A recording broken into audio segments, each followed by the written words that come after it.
So now we are going to discuss the next virus diseases, that is the rabies.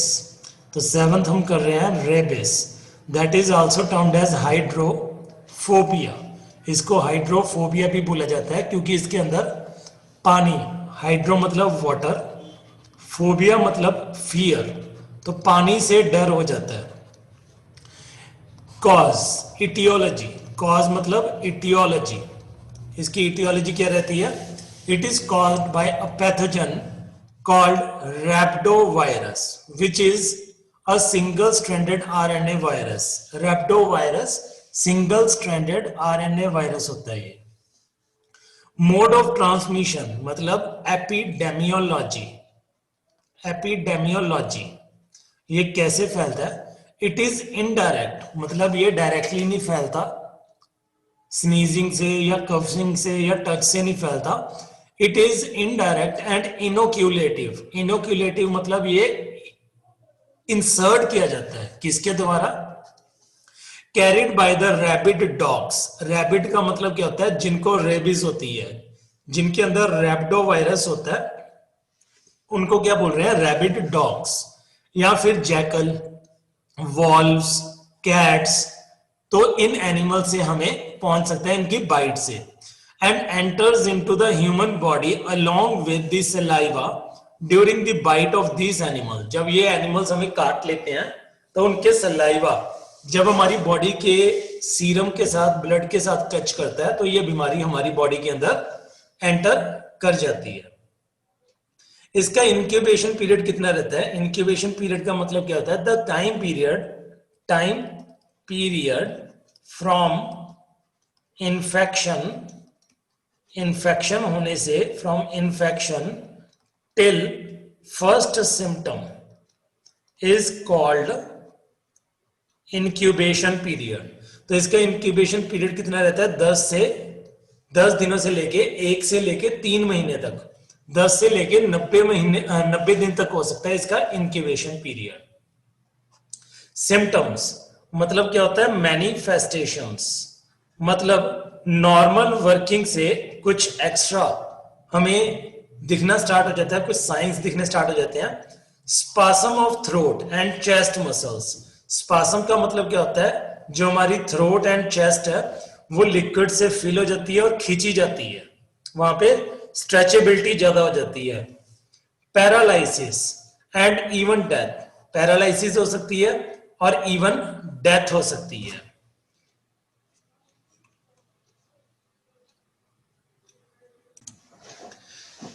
Fear of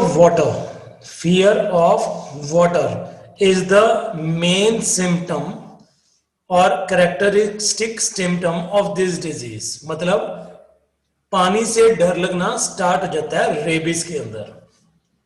other symptom are the saliva from mouth. तो mouth के अंदर saliva drip होना शुरू हो जाता है, ज्यादा एक्सेसिव फॉर्म में बनना स्टार्ट हो जाता है. सिवियर हेडेक, बहुत ज्यादा सर दर्द करता है. हाई फीवर, काफी हाई फीवर हो जाता है. Alternative periods of excitement and depression. बंदा कब हंस रहा है, कब एक्साइटेड हो रहा है या कब डिप्रेशन में जा रहा है, तो ऑल्टरनेटिंग उसके पीरियड्स होते हैं, उसको पता नहीं चलता कि वो कर क्या रहा है. Inability to swallow even fluids due to choked throat. जो गला है वो इतना ज्यादा चोक हो जाता है कि इवन लिक्विड्स को स्वेलो करने के टाइम पे भी एक्सेसिव, बहुत ज्यादा पेन होता है. The virus destroys the brain and the spinal cord. जो रैबिडो वायरस है, रेबीज वाला वायरस है, वो ब्रेन एंड स्पाइनल कॉर्ड को टोटली डैमेज कर देता है. क्लियर? Next, diagnosis. इसकी डायग्नोसिस की बात करते हैं कि कैसे ये डायग्नोस किया जा सकता है रेबीज की बीमारी. इसकी डायग्नोसिस कैसे होती है? सलाइवा टेस्ट के द्वारा, सीरम टेस्ट, जो हमारा ब्लड वगैरह है उसका टेस्ट कर सकते हैं, स्पाइनल फ्लूइड का टेस्ट किया जा सकता है, या फिर बायोप्सी. बायोप्सी का मतलब क्या होता है कि हमारा टिश्यू का थोड़ा सा पार्ट कल्चर करके यहां से टेस्ट किया जा सकता है रैबिडो वायरस. प्रिवेंटिव मेजर्स यानी कि प्रोफिलैक्सिस. प्रोफिलैक्सिस। तो इसके प्रिवेंटिव मेजर्स क्या होते हैं? जो भी एनिमल्स हैं हमारे आसपास उनको प्रॉपरली इम्यूनाइज करवाना चाहिए रेबिस के अगेंस्ट, रैप्डोवायरस के अगेंस्ट। अगर रेबिस हो जाए किसी को डॉग बाइट के कारण, तो उसका ट्रीटमेंट क्या है? Pasteur treatment. तो पास्चर ट्रीटमेंट में क्या किया जाता है? 14 इंजेक्शन लगते हैं स्टमक के अंदर, 14 इंजेक्शंस, 14 इंजेक्शंस। आजकल ये रिड्यूस हो गए, कितने रह गए? 5 vaccines, 5 vaccines. Clear? Next disease is poliomyelitis virus. Polio, simple language में इसको पोलियो बोला जा सकता है या पोलियोमिलाइटस वायरस। कॉज, इटियोलॉजी क्या है? इसके पैथोजन का नाम है polio virus, which is a single stranded RNA, single stranded RNA. इसकी एपिडेमियोलॉजी क्या होती है? मोड ऑफ ट्रांसमिशन कैसे होता है polio? The disease spreads mainly through intestinal discharges. तो इन्फेक्टेड पर्सन के जो इंटेस्टिनल डिस्चार्ज होते हैं, मतलब स्टूल्स वगैरह होते हैं, पॉटी होती है, उसके द्वारा ये डिजीज अनहेल्दी पर्सन से हेल्दी पर्सन तक पहुंच जाती है। It may also spread through contaminated food or drink and by flies or other insects that may contaminate food and drink। तो ये डायरेक्टली इंसेक्ट्स के द्वारा, कैरियर्स के द्वारा, वेक्टर्स के द्वारा फैल सकती है। एक कंटेमिनेटेड फूड या वाटर से ये नॉर्मल फूड और वाटर को कंटेमिनेट कर सकते हैं insects. Polio virus usually enters the body via alimentary canal where it multiplies and reaches the nervous system, that is spinal cord, through the blood serum, through the blood stream। तो blood के द्वारा ये कहां पे पहुंचता है? Multiply करने के बाद सेंट्रल नर्वस सिस्टम के अंदर, सेंट्रल नर्वस सिस्टम को अटैक करता है, स्पाइनल कॉर्ड को और ब्रेन को ये अटैक करता है। अगर मल्टीप्लाई करने की बात बोले तो मल्टीप्लाई कहां पे होता है? ये एलिमेंट्री कैनाल के अंदर। इसका इंक्यूबेशन पीरियड कितना रहता है? 7 to 14 डेज, 7 से लेके 14 दिन का इसका इंक्यूबेशन पीरियड रहता है। That is in 14 days maximum it starts to show its symptoms. Next, symptoms में, मैनिफेस्टेशंस में क्या आता है? It produces inflammation of the nervous system. तो नर्वस सिस्टम के ऊपर अटैक होता है, नर्वस सिस्टम क्या हो जाता है? पैरालाइज हो जाता है। The earliest sign of this disease is involvement of the central nervous system causing inability to bend the head forward। तो सबसे पहले सेंट्रल नर्वस सिस्टम पे अटैक करके ये हेड को फॉरवर्ड डायरेक्शन में बेंड होने से रोकता है। कैसे? हमारी गर्दन अकड़ जाती है, स्टिफ हो जाती है। Stiffness of the neck is important sign। Paralysis starts following the weakness of particular skeletal muscles। तो पैरालाइसिस शुरू हो जाती है, अधरंग शुरू हो जाता है। पैरालाइसिस में क्या होता है? जो हमारी स्केलेटल मसल्स है वो काफी वीक होना शुरू हो जाती हैं। The attack of paralyse begins with high fever. Starting कैसे होती है? High fever, headache, chill, pain all over the body. If muscles of larynx and pharynx are involved it proves fatal. अगर लैरिंग्स और फेरिंग्स कि muscles stretch हो जाती हैं, paralyse हो जाता है मसल्स को, तो ये जानलेवा भी हो सकता है। तो जानलेवा तकरीबन 2 से लेके 3 दिन में ही ये मैक्सिमम होके जान ले लेता है, फेटल हो जाता है। डायग्नोसिस, इसके डायग्नोस कैसे किया जाता है? थ्रोट टेस्ट है, गले का टेस्ट, स्टूल टेस्ट या सेरिब्रोस्पाइनल फ्लूइड की टेस्टिंग करके इसको डायग्नोस किया जा सकता है ब्लड के अंदर। Next, preventive measures. Preventive measures में क्या आती है? Salk vaccine. साल्क वैक्सीन है जो इसके अगेंस्ट काफी इफेक्टिव पाई गई है। एंड पोलियो वैक्सीन, जो पोलियो, पल्स पोलियो प्रोग्राम्स चलते हैं, पल्स पोलियो प्रोग्राम, तो उसके अंतर्गत हर बच्चे को पल्स पोलियो ड्रॉप्स दी जाती हैं।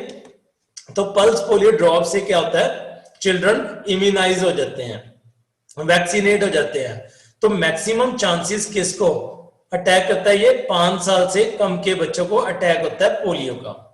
अगर हो जाए, इसकी ट्रीटमेंट क्या है? फिजियोथेरापी। तो फिजियोथेरेपी से लिम्फ वगैरह एक्सरसाइज करवाने से ऑपरेट होना शुरू हो जाते हैं। क्लियर। नेक्स्ट इज डेंगू और डेंगू का बुखार यानी कि डेंगू फीवर। इसका कॉज क्या रहता है? Arbo virus. आर्बो वायरस का फुल फॉर्म क्या है? एआर आया है आर्थ्रोपोड से। बीओ का मतलब होता है borne virus. Arthropod borne virus यानी कि ये आर्थ्रोपोड से पैदा हुआ वायरस है। It is of flavivirus group, तो ये फ्लैवी वायरस ग्रुप से बिलोंग करता है। मोड ऑफ ट्रांसमिशन क्या रहता है इसका?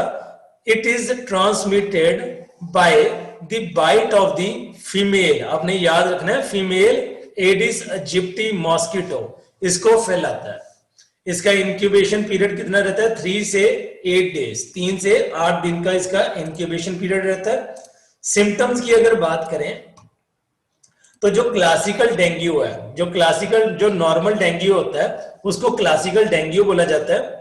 Abrupt onset of high fever, बहुत ज्यादा तेज बुखार हो जाता है। सेवरल फ्रंटल हेडेक्स, आगे वाले ब्रेन में, फ्रंट वाले ब्रेन में बहुत ज्यादा पेन होता है। Pain behind the eyes, eyes के पीछे पेन होता है।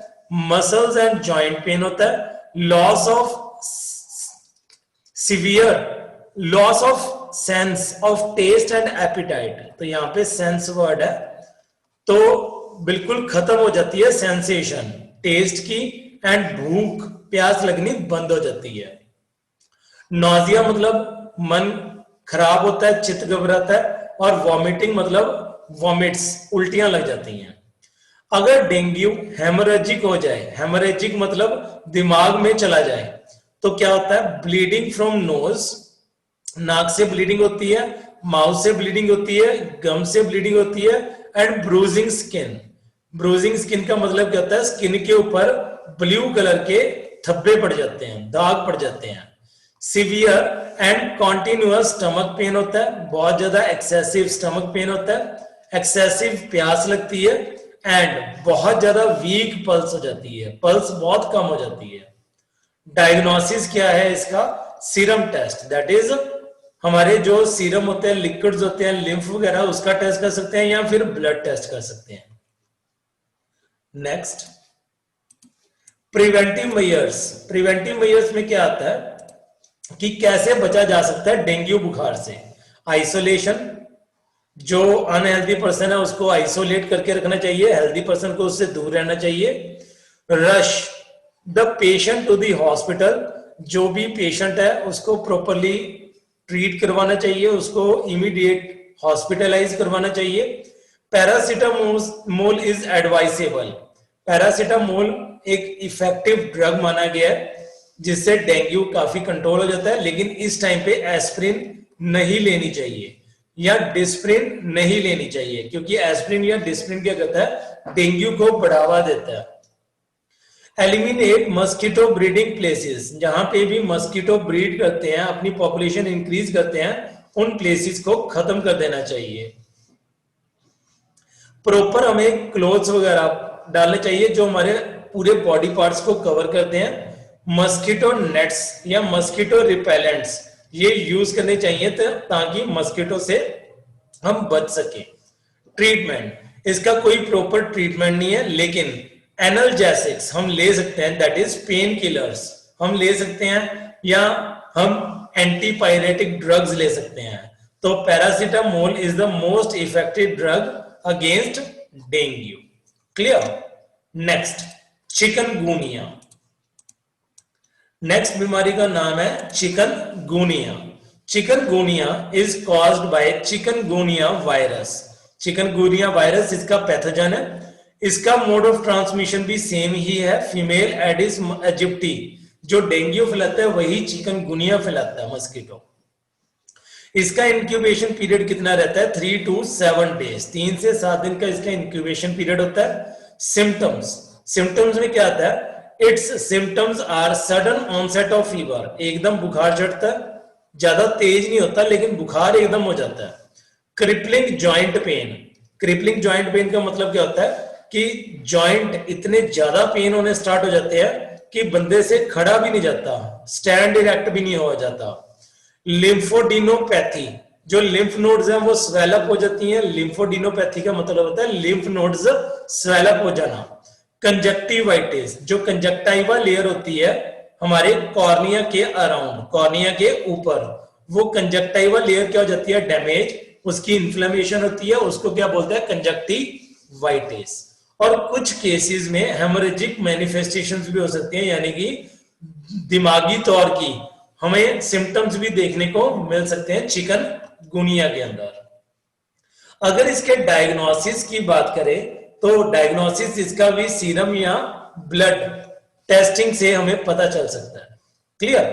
Next is preventive measures. Breeding places of mosquitoes should be destroyed, cover body parts with clothes and avoid over crowding. तो ये नॉर्मल से प्रिवेंटिव मेजर्स हैं। इसका ट्रीटमेंट क्या रहता है, non steroidal anti inflammatory drugs and analgesics. Non steroidal मतलब उसके अंदर स्टीरॉइड्स नहीं होनी चाहिए। एंटी इन्फ्लेमेटरी ड्रग्स मतलब जो में एलर्जी वाले ड्रग्स हैं वो लेने चाहिए।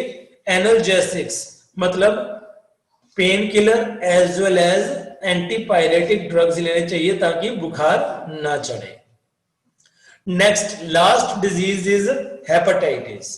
तो वायरस के अंदर जो लास्ट डिजीज है दैट इज हेपेटाइटिस। हेपेटाइटिस काफी टाइप का होता है, A B C D E, इसकी 5 टाइप्स होती हैं, hepatitis A, hepatitis B, C, D and E. तो सबसे पहले हेपेटाइटिस ए के बारे में बात करते हैं। Hepatitis A refers to the inflammation of the liver. Hepatitis, hepa plus titis. Hepa का मतलब क्या होता है, लिवर, और टाइटिस या आइटिस का मतलब क्या होता है, इन्फ्लेमेशन। तो इसमें क्या होता है, सबसे मेन कॉमन सिम्टम इसका क्या होता है, लिवर के ऊपर अटैक करता है and can be caused by viruses. इसको वायरस भी कॉज कर सकता है लिवर को, कोई ड्रग भी इफेक्ट कर सकता है, कोई केमिकल या फिर अल्कोहल, ये इफेक्ट कर सकते हैं लिवर को। तो यहां पे हम वायरस की बात कर रहे हैं। Clinically several viral types are recognized.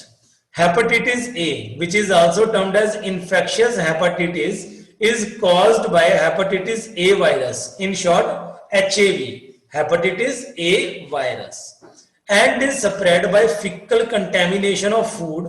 तो ये फीसिस के द्वारा फैलता है। जब फीसिस के ऊपर मस्कीटोज वगैरह या फ्लाइज वगैरह कंटेमिनेट कर देती हैं आगे फूड को, कपड़ों से, टॉय से, यूटेंसिल से, या फिको ओरल रूट, हमारा जो फिको ओरल रूट है, यानी कि हमारी एलिमेंट्री कैनाल की बात हो रही है, तो एलिमेंट्री कैनाल माउथ के द्वारा एंटर कर सकता है ये हमारी बॉडी के अंदर। Clear. It is generally a mild disease of children and young adults characterised by anorexia. Anorexia का मतलब क्या होता है, भूख प्यास लगना बंद हो जाती है। तो ये एक माइल्ड डिजीज से स्टार्ट होता है, यानी कि ज्यादा जानलेवा नहीं होती, ज्यादा सीवियर नहीं होती, माइल्ड होती है। नॉजिया बताते हैं, चित मन घबराता है, वॉमिटिंग उल्टियां लगती हैं, डायरिया लूज मोशंस लगते हैं, फीवर बुखार होता है, और एकदम बहुत ज्यादा शिवरिंग होती है। Eventually jaundice appears. तो जॉन्डिस मतलब पीलिया, तो ये इसका क्या है, एक मेन सिम्टम है हेपेटाइटिस ए का, जॉन्डिस, पीलिया हो जाता है। Most people recover in 4 to 6 weeks. तो 4 से 6 हफ्तों में ये अपने आप रिकवर हो जाते हैं, यानी कि hepatitis A is non fatal, ये जानलेवा नहीं है। Hepatitis A virus has single stranded RNA genome and non enveloped capsid. इसके आसपास कवरिंग नहीं होती। नॉन एनवेलप्ड कैप्सिड का मतलब इसके आसपास कवरिंग नहीं होती। क्लियर। तो ये था हेपेटाइटिस ए के बारे में। Next is hepatitis B. Hepatitis B is also termed as serum hepatitis. Serum यानी कि ये ब्लड्स वगैरह के थ्रू हमें हेपेटाइटिस कॉज करता है। It is caused by hepatitis B virus HBV, which is a 42 nanometer enveloped virion. तो ये वायरस कैप्सुलेटेड वायरस है, इसलिए इसको वीरियन बोला जाता है। Containing partially double stranded circular DNA genome, तो इसके अंदर double stranded circular DNA genome रहता है, इसका जो क्रोमोसोम्स है। Within the core there is a DNA dependent DNA polymerase, तो इसके डीएनए जीनोम के साथ जो डबल स्ट्रैंडेड डीएनए जीनोम है उसके साथ DNA dependent DNA polymerase enzyme भी रहता है, जो इसकी रेप्लिकेशन करवाने में हेल्प करता है। It is primarily spread by sexual contact, तो ये क्या बन जाती है, एक सेक्सुअली ट्रांसमिटेड डिजीज बन जाती है, एसटीडी के द्वारा फैलती है। या फिर contaminated syringes and transfusion equipment, जो ड्रग्स लेते हैं इंट्रावीनस ड्रग्स, तो सिरिंज वगैरह शेयर करने से ये फैल सकता है। It can also be spread by saliva and tears, तो इसको इसीलिए क्या बोलते हैं, सीरम, यानी कि ये बॉडी के लिक्विड से फैलता है, तो सलाइवा या टीयर से भी फैल सकता है ये। Hepatitis B virus can be present for years और even a lifetime and can produce cirrhosis. Cirrhosis का मतलब होता है परमानेंट डैमेज ऑफ लिवर, तो लिवर क्या हो जाता है, इसमें परमानेंट डैमेज हो जाता है, सर्होसिस हो जाती है। एंड आल्सो बिकम कैरियर, तो ये कुछ सालों तक हमारी बॉडी के अंदर रह सकता है, यहाँ लाइफ टाइम रह सकता है बिना असर किए, और ये आगे बच्चों में जा सकता है, तो हम क्या बन सकते हैं, इसके कैरियर बन सकते हैं। Vaccine produced through recombinant DNA technology, biotechnology के द्वारा इसकी वैक्सीन तैयार की गई है, जिसका नाम है रिकॉम्बीवैक्स HB, यानी कि hepatitis B vaccine, are available to prevent hepatitis B infection. This vaccine is second generation vaccine. Clear? Next, hepatitis D, hepatitis C. Hepatitis C virus के द्वारा फैलता है। It is clinically similar to hepatitis B, ये hepatitis B की ही तरह है और बी की तरह ही फैलता है। जैसे हेपेटाइटिस बी वायरस फैलता है वैसे ही हेपेटाइटिस सी वायरस फैलता है। इसके अंदर भी डैमेज हो सकता है लिवर, या फिर कैंसर भी हो सकता है लिवर का। It has enveloped वीरियन with single stranded RNA, तो ये एनवेलप्ड वीरियन है, यानी कि ये भी वायरस है लेकिन एनवेलप्ड होने के कारण इसको क्या बोल रहे हैं, वीरियन, which contain single stranded RNA. Clear? Next, hepatitis D. ये हेपेटाइटिस डी वायरस फैलाता है इसको, जो क्या है, सिंगल स्ट्रैंडेड आरएनए, इसके अंदर जीनोम होता है। It is transmitted like hepatitis B, तो जैसे हेपेटाइटिस बी फैलता है या हेपेटाइटिस सी फैलता है, तो वैसे ही हेपेटाइटिस डी फैलता है सिमिलर वे से, यानी कि सेक्सुअली ट्रांसमिटेड डिजीज। इनफैक्ट जब पर्सन को हेपेटाइटिस बी हो जाता है तो उसके बाद हेपेटाइटिस डी वायरस एंटर करने की कोशिश करता है और हेपेटाइटिस डी भी हो जाता है साथ में। अगर हेपेटाइटिस डी भी हो गया साथ में, then it would be very severe, तो लिवर को परमानेंट डैमेज कर देता है, डेथ हो जाती है, डेथ रेट बहुत ज्यादा इंक्रीज हो जाता है। HB वायरस इतना नुकसान नहीं अकेला करता जितना HBV एंड HDV दोनों मिलके करते हैं। तो अगर HBV है तो उस टाइम पे HDV होने के चांसेस भी मैक्सिमम हो जाते हैं। HDV is a defective virus for which HBV is the helper, यानी कि HDV क्या है, एक डिफेक्टिव वायरस है। जब HBV उसको मिल जाता है तो वो क्या करता है, इसको करेक्ट कर देता है, डिफेक्टिव वायरस को नॉर्मलाइज करके HDV ज्यादा जानलेवा, ज्यादा फेटल बन जाता है। Next, last is hepatitis E virus.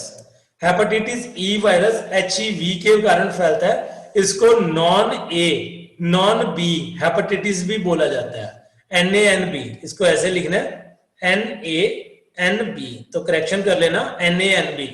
NANB का मतलब क्या होता है, नॉन ए नॉन बी, ना तो ए वाले लक्षण होते हैं ना बी वाले लक्षण होते हैं। क्लियर? लक्षण नहीं होते इसके, इसलिए इसको क्या बोलते हैं, हेपेटाइटिस ई वायरस बोला जाता है। कौन फैलाता है? HEV, hepatitis E virus, also called as infectious non-A non-B hepatitis. It is caused by hepatitis E virus and is spread like hepatitis A. तो जैसे hepatitis A फैलता है एलिमेंट्री कैनाल या कंटेमिनेटेड फूड के द्वारा, तो वैसे ही क्या फैलता है, HEV फैलता है। Although it does not cause chronic liver disease, chronic मतलब लंबे टाइम तक लिवर डिजीज नहीं फैलाता, यानी कि लिवर डैमेज होने के चांसेस इसमें काफी कम होते हैं। Hepatitis E virus is responsible for a very high mortality rate in the pregnant women's. जो प्रेग्नेंट लेडीज होती हैं उनके अंदर डेथ होने के चांसेस ज्यादा होते हैं HEV वायरस के कारण। तो हेपेटाइटिस सी सबसे ज्यादा क्या हो गया, जानलेवा हो गया। तो इसमें समरी दी हुई है, HAV, hepatitis A virus, hepatitis B virus, hepatitis C virus, hepatitis D virus, hepatitis E virus. तो ये क्या है, सारे SSRNA, सिंगल स्ट्रैंडेड RNA है। सिर्फ HBV ये क्या होता है, डबल स्ट्रैंडेड DNA, इसके अंदर जीनोम होता है। तो मैक्सिमम सारे क्या फैलते हैं, फिको ओरल ट्रांसमिशन होती है सभी में, फिको ओरल ट्रांसमिशन। लेकिन जो हमारे B और C और D हैं, तो ये तीनों ब्लड के द्वारा यानी कि सीरम के द्वारा भी फैल सकते हैं। क्लियर? नेक्स्ट, तो ये थी हमारे वायरस की सारी डिजीजेस। तो लास्ट वीडियो में भी मैंने वायरस की 6 डिजीजेस डिस्कस की थी, इस वीडियो में भी 5 डिजीजेस डिस्कस की। तो लास्ट वीडियो आप चेक कर सकते हो, जिसके अंदर हमने common cold, small pox, influenza, chicken pox, measles and mumps discuss किए थे। तो इस वीडियो के अंदर हमने नेक्स्ट 5 डिजीजेस डिस्कस की, दैट इज रेबीज और hydrophobia, poliomyelitis, poliovirus, dengue, chikungunya and hepatitis. Clear? तो यहाँ पे समरी चार्ट है, इसके अंदर आप सारा रिवाइज कर सकते हो कंप्लीटली, ताकि आपको दोबारा पढ़ना ना पड़े, क्रैम ना करना पड़े। तो यहाँ पे सारा कुछ वही लिखा हुआ है। क्लियर है? तो मिलते हैं नेक्स्ट वीडियो में। Till then thank you and have a nice day.